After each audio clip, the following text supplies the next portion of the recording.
ज्ञानतिमिरन्दस्य ज्ञानाञ्जनेन शलाकया चक्षुरुन्मिलितं येन तस्मै श्रीगुरुवे नमः। आनन्दलीलामय विग्रहाय महाबोधिपच विसुन्दर तस्मै महाप्रभुने सुब्रत चैतन्यचन्द्राय नमः।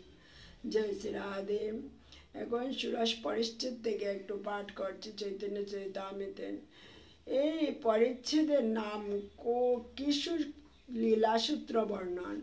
যিনি কিশোর বয়সে মূর্তিমতী লক্ষ্মী স্বরূপিণী শ্রী লক্ষ্মীপ্রিয়া দেবী কর্তৃক এবং দিগ্বিজয়ী পরাজয় সূত্রে দেবী সরস্বতী কর্তৃক পূজিত হয়েছেন, সেই কিশোর চৈতন্যের জয়ধ্বনি করলেন গ্রন্থকার। কৈশোর লীলায় তিনি শিষ্যদের পড়াতে লাগলেন, শত শত শিষ্যকে নিয়ে অধ্যাপন করতে লাগলেন। তার ব্যাখ্যা শুনে সকলে চমকিত হল। সর্বশাস্ত্রে পণ্ডিতেরা পরাজয় স্বীকার করতে বাধ্য হল, কিন্তু প্রভুর বিনয় ভঙ্গির জন্য কারো মনে কোনো দুঃখ হতো না। জাহ্নবীর বুকে নানা রঙে জলকেলি করেন প্রভু। কিছুদিন পর প্রভু বঙ্গদেশের বিভিন্ন স্থানে ভ্রমণ করতে বের হলেন। তার বিদ্যার প্রভাবে সকলে চমকিত হল। এই সময় তপন মিশ্রের সঙ্গে প্রভুর পরিচয়। তিনি শ্রেষ্ঠ সাধ্য সাধন নির্ণয় করতে পারছিলেন না। সেই সময় তিনি একদিন স্বপ্নে দেখলেন, একজন পরম তেজময় ব্রাহ্মণ এসে তাকে বলছেন, সাধ্য সাধন শ্রেষ্ঠ যদি জানতে চাও তো নিমাই পণ্ডিতের কাছে যাও, তিনি তোমাকে শ্রেষ্ঠ সাধ্য সাধন বলে দেবেন, তিনি সাক্ষাৎ ঈশ্বর। তপন মিশ্র প্রভুর পায়ে এসে পড়লেন, বললেন সব কথা। প্রভু বললেন, নাম সংকীর্তন করো, তিনি তোমাকে বারাণসীর ধামে গিয়ে বাস করতে আজ্ঞা দিলেন। প্রভু বললেন, সেখানে আমার সঙ্গে তোমার দেখা হবে। এইভাবে প্রভু বঙ্গ ভ্রমণ করতে লাগলেন, কিন্তু তার বিরহ লক্ষ্মীদেবীর পক্ষে অসহ্য হল। প্রভুর বিরহ সর্প লক্ষ্মীদেবীকে দংশন করল। সেই বিরহ সর্প বিষে পরলোক গমন করলেন। গৃহে ফিরে এলেন প্রভুর সঙ্গে বহু ধনজন। তিনি আবার টুলে অধ্যাপন শুরু করলেন। তার বিদ্যার কাছে সবাইকে পরাজয় মানতে হলো। এর কিছুদিন পরে প্রভুর সঙ্গে বিষ্ণুপ্রিয়া দেবীর বিবাহ। সেসব কথা শ্রী বৃন্দাবন দাস বিস্তারিতভাবে বর্ণনা করেছেন। তারপর দিগ্বিজয়ী পণ্ডিতকে প্রভু পরাস্ত করলেন। দিগ্বিজয়ী পণ্ডিতের বিষয়ে বিস্তারিতভাবে আলোচনা করলেন গ্রন্থকার। দিগ্বিজয়ী পণ্ডিত কেশব কাশ্মীরি সারা ভারতের পণ্ডিতদের তার অসাধারণ কবিত্ব প্রতিভার পাণ্ডিত্যে পরাস্ত করার পর এসেছিলেন নবদ্বীপে। এখানে এসে তিনি নিমাই পণ্ডিতের সুখ্যাতি শুনলেন, ভাবলেন তাকে পরাস্ত করে তিনি ভারত জুড়ো সুনাম অর্জন করবেন। নিমাই পণ্ডিত এক জ্যোৎস্নাময়ী রাত্রে ছাত্রদের নিয়ে বসেছিলেন গঙ্গার তীরে। সেই সময়ে সেখানে এলেন দিগ্বিজয়ী পণ্ডিত শিষ্য সামন্ত সহ। প্রভু তাকে আদর করে বসালেন। দিগ্বিজয়ীর মনে অবজ্ঞা এলো এই কিশোর পণ্ডিতকে দেখে। তিনি বললেন, তুমি তো শুধু ব্যাকরণ পড়াও। প্রভু বললেন, ব্যাকরণ পড়াই অভিমান করি, তবে তা শিষ্য বুঝে না, আমিও বুঝাতে পারি না। তুমি সর্বশাস্ত্রে পণ্ডিত সুকবি, আর আমি একজন কিশোর বৈয়াকরণ, তাই তোমার কবিত্ব শুনতে ইচ্ছা হয়। কৃপা করে যদি গঙ্গার বিষয়ে কিছু বর্ণনা করে শোনাও তো বড় আনন্দিত মনে তা শুনি। দিগ্বিজয়ী সঙ্গে সঙ্গে দ্রুত গতিতে 100 শ্লোকে গঙ্গার মাহাত্ম্য বর্ণনা করলেন। প্রভু বেশ মন দিয়ে তা শুনে বললেন, সত্যি তোমার কবিত্ব শক্তি অসীম। এত দ্রুত এভাবে শ্লোক রচনা করা সরস্বতী দেবীর কৃপা ছাড়া হয় না। তবে একটি শ্লোকের অর্থ যদি ব্যাখ্যা করে শোনাও তো সকলেই মহাসুখ পাব।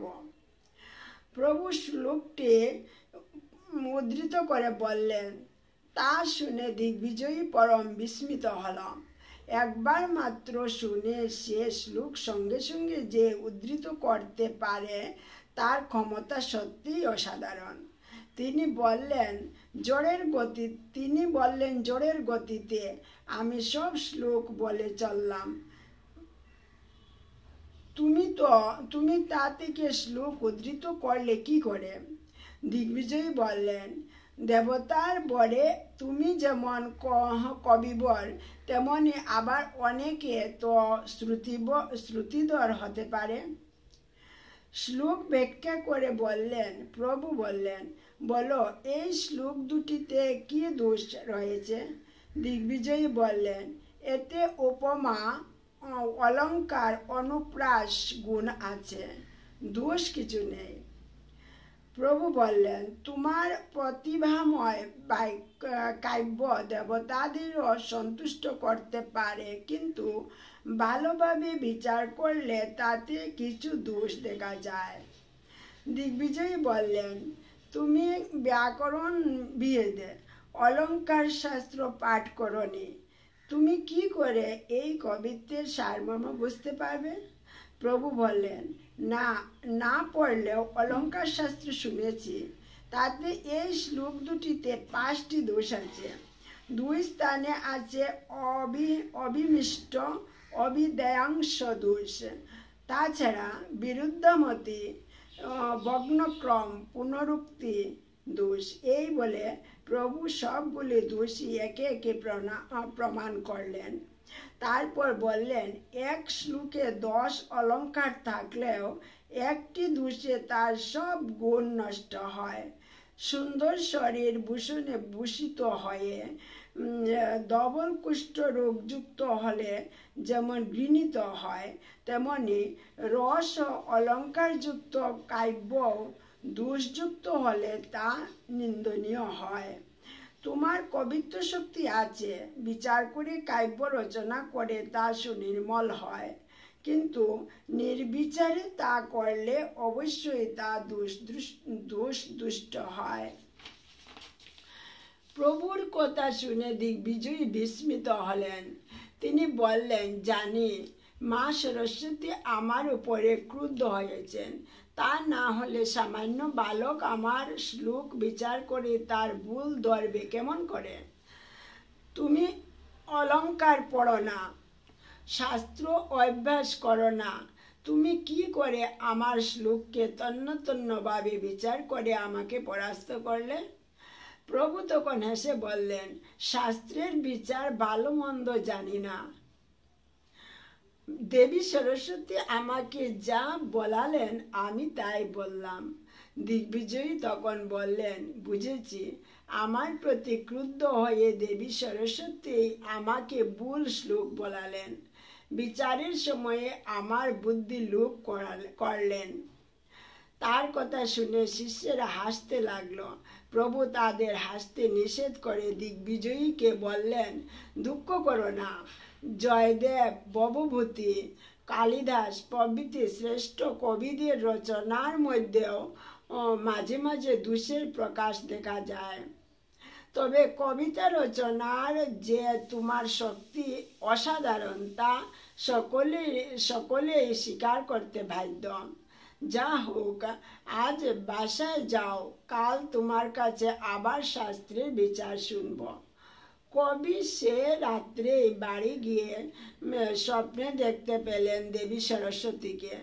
দেবী তাকে বললেন, দুঃখ করো না দিগ্বিজয়ী, যার কাছে তুমি পরাস্ত হয়েছ তিনি যে সাক্ষাৎ ঈশ্বর। পরদিন রাত্রে দিগ্বিজয়ী এসে প্রভুর পায়ে পড়লেন।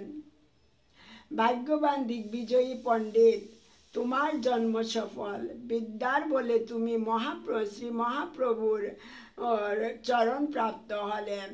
এসব লীলা বিস্তারিত বলেছেন শ্রী বৃন্দাবন দাস পুনরুক্তির বইয়ে, অতিরিক্ত কিছু বলা হলো না। জয় শ্রী রাধে। হরে কৃষ্ণ কৃষ্ণ কৃষ্ণ হরে হরে, হরে রাম রাম রাম হরে হরে। নিতাই গৌর রাধে শ্যাম। জানি না কিছু প্রভু, ভুল ভ্রান্তি অপরাধ সব ক্ষমা কর।